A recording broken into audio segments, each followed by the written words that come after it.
We talking the top 5 best offseason moves and the top 5 worst. So we're gonna start with the worst. At number 1, Eric Gordon to the Sixers. Like, come on, dog.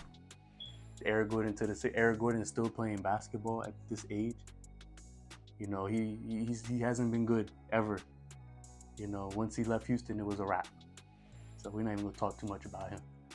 Number 2, he got Tobias Harris and Tim Hardaway to the Pistons. Tobias Harris and Tim Hardaway to the Pistons. I mean, it's fitting, you know? Like, the worst players going to the worst team. Hey, but I feel bad for Cade Cunningham and Jalen Duren and Jaden Ivey. All they do is get terrible players. That's it. I feel bad for them. It is what it is. Third, we got Zach Ricochet going to the Hawks at number 1. He's not a number 1 pick. I don't know how they saw anything in him. To be honest, I don't even know if he was a top 10 pick, but I understand, you know, by principle, he's going to be top 10 pick. But I can't even see shades of greatness in him. You know, he doesn't have that it that, you know, number 1 picks usually have. He has that it that Anthony Bennett had, you know, in 2013, but I just don't see much in him. At number 4, we got Buddy Hield to the Warriors. Like, come on. You think you're going to replace Klay Thompson with Buddy Hield? Buddy Hield is not the guy that you need to replace him with. You had Zach LaVine on the trade block. You should have went after him, and they declined it. Like, why would you decline that? You know, you still got a chance to get Lauri Markkanen to, you know, to right your ways, or right your wrongs. But I don't see them getting Lauri Markkanen. I think they're going to be stuck where they're at, you know, with Buddy Hield as the second scorer. You know, I guess they got Kuminga still, but that team's not making the playoffs. I'm telling you that right now. Number 5, we got DeJounte Murray going to the Pelicans. I don't get it because CJ McCollum is still there. That's my only real reason. DeJounte Murray and Herb Jones is going to be a great defensive duo. I don't know what Brandon Ingram's going to do, but CJ McCollum, if he's not coming off the bench, I don't see that team doing anything bigger than just maybe going to the playoffs. Now let's get into the best offseason moves that happened this offseason. Let's start with number 1. Klay Thompson to the Mavericks. So, Klay Thompson to the Mavericks sounds like one of the best moves that probably could happen. You know, I think it could go either way.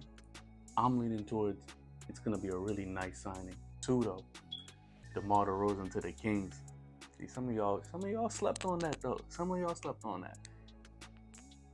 They just replaced Harrison Barnes for DeMar DeRozan. Nobody really thought about that. They're like, DeMar DeRozan, he's like 34. It was Harrison Barnes, who's probably the same age.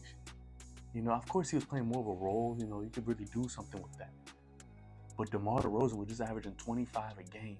Number 3, I'm going to go with Caruso and Isaiah Hartenstein to OKC. I think those 2 coming to OKC just basically put them in the running for conference finals. They're in the conference finals in my book no matter what. Number 4, Paul George and Caleb Martin to the Sixers. I think that was probably some of the best signings I've seen for a team. Paul George is basically an upgrade from Tobias Harris. Almost anything is an upgrade from Tobias Harris, but this is an upgrade. He might be 34, but he can still give you 20 points. I'd say that his stats probably would be on the Sixers. He'll be the 3rd option. He's a 3rd option now. That's making $200 million. I don't get that part.